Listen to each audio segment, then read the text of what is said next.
Now let's move to next formula. ये ठीक है, और नेक्स्ट पॉइंट, नेक्स्ट फॉर्मूला से n C r plus n C r minus one is equal to n plus one C are.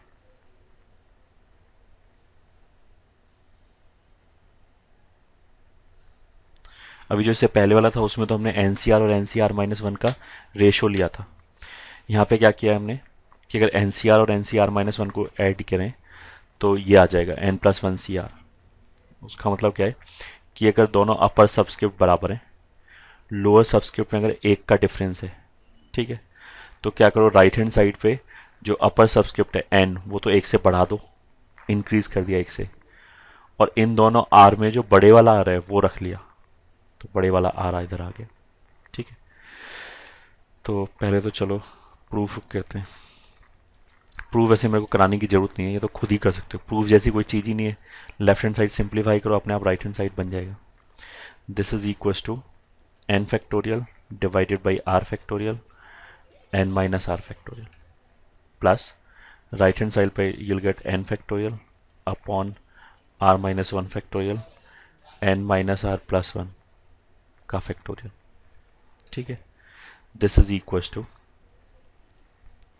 N factorial पूरे में से common आ गया, ठीक है, सॉरी एन फैक्टोरियल कॉमन आ गया, होल डिवाइडेड बाई डिनोमिनेटर में यहाँ कितना बचा, आर फैक्टोरियल, और ये कितना है आर माइनस वन। तो इन दोनों में बड़ा कौन है, आर फैक्टोरियल बड़ा है।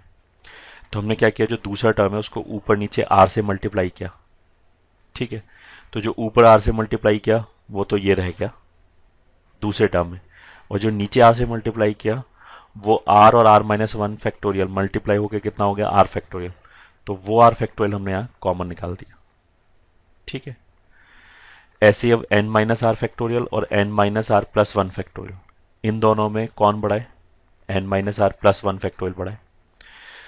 तो ये एक ज़्यादा है, तो हमने क्या किया, वापस ऊपर नीचे n minus r plus one, इससे ऊपर नीचे मल्टीप्लाई किया पहले टर्म को, तो न्यूमरेटर में जो आएगा वो तो ये रह गया, डिनोमिनेटर में ये जो आएगा तो n minus r plus one denominator वाला इनटू ये फैक्टोरियल, मिल के वापस कितना हो जाएगा, n minus r plus one.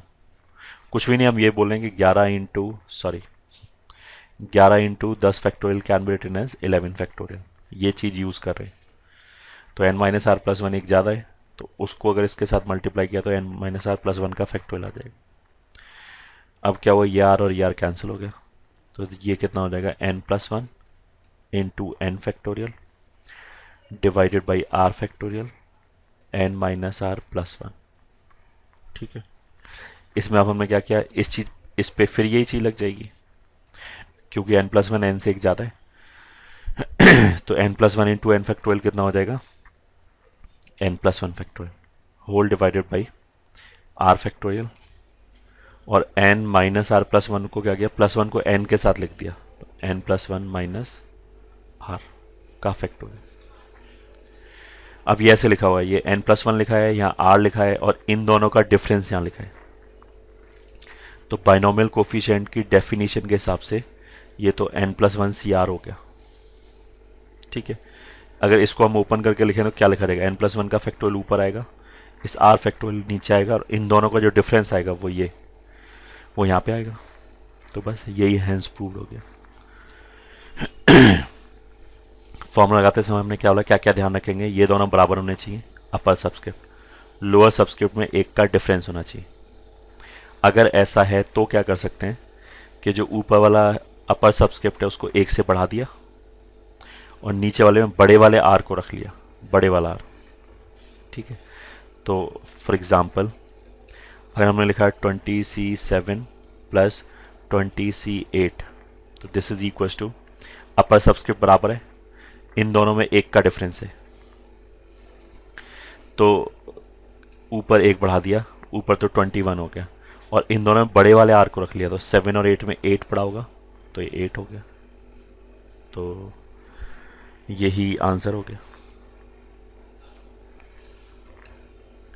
ठीक है, आंसर मतलब सॉरी इधर हो गया, ये आंसर मतलब इसको ऐसे लिख सकते हैं।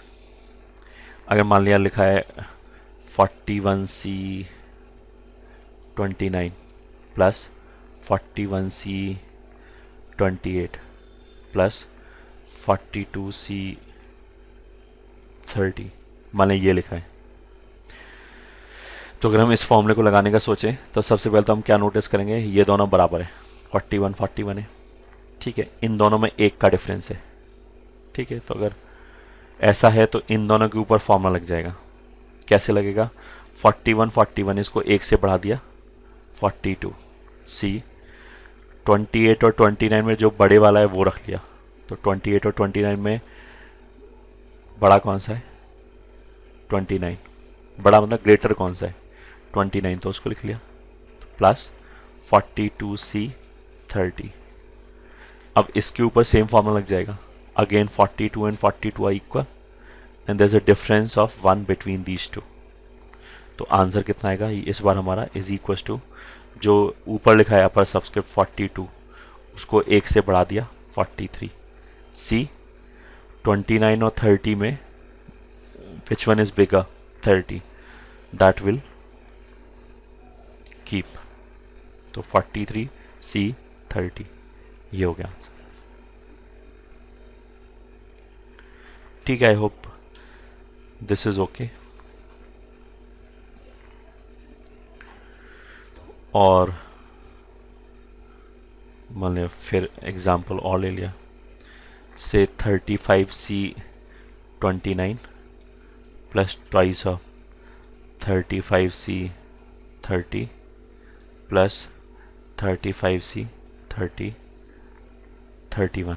इसको सिंप्लीफाई करना है, तो कैसे करेंगे। पहली बात तो वो फॉर्मूला लगाने के लिए जो दो बाइनोमियल कोफिशिएंट है उनका कोफिशिएंट 1 ही होना चाहिए, मतलब साथ में कुछ लिखा होना चाहिए, और अगर साथ में कुछ लिखा भी तो बराबर होना चाहिए, तब तो वो कॉमन आ जाएगा, फिर दोनों अंदर फॉर्मूला लग जाएगा। तो डायरेक्टली तो इसमें उसमें फॉर्मूला लगेगा नहीं क्योंकि यहाँ 2 लिखा हुआ है। तो फिर हमने क्या किया, जो 29 प्लस ये जो ट्वाइस ऑफ ये लिखा हुआ है इसको अलग अलग करके लिख लिया, 35C 30 प्लस 35C 30, 2 बार लिख दिया इसको, प्लस लास्ट टर्म करना है 35C 31, ठीक है। अब देख लिया इन दोनों में अपर सबस्क्रिप्ट बराबर है, लोअर सबस्क्रिप्ट में एक का डिफरेंस है, ऐसे इन दोनों में भी अपर सबस्क्रिप्ट बराबर है और लोअर सबस्क्रिप्ट में एक का डिफरेंस है, ठीक है। तो पहले दोनों को मिलाया, अपर सबस्क्रिप्ट बराबर है तो उसको एक से बढ़ा दिया 36, सी लोअर सबस्क्रिप्ट में एक का डिफरेंस है तो जो बड़े वाला है आर है उसको रख लिया 30, तो यहाँ से तो ये आ गया, प्लस ऐसी 35 35 एक का डिफरेंस, तो ऊपर वाले को एक से बढ़ा दिया 36, सी इन दोनों में एक का डिफरेंस तो बड़े वाले को रख लिया 31, ठीक है। तो यहाँ से ये आ गया, 2 बार फॉर्मूला लगाया, एक बार इन दोनों टर्म्स पे तो पहला टर्म आ गया, फिर इन दोनों टर्म्स पे लगाया तो ये सेकंड टर्म आ गया। अब क्या है, इन दोनों के ऊपर फिर सेम फॉर्मूला लग जाएगा क्योंकि अभी भी अपर सबस्क्रिप्ट बराबर है और लोअर सबस्क्रिप्ट में एक का डिफरेंस है। तो now this can be written as upper subscript को एक से बढ़ा दिया 37C और बड़े वाला आर रख लिया, तो 30 और 31 में 31 रख लिया, ये आंसर हो गया। सिंप्लीफाई होके इतना आ जाएगा।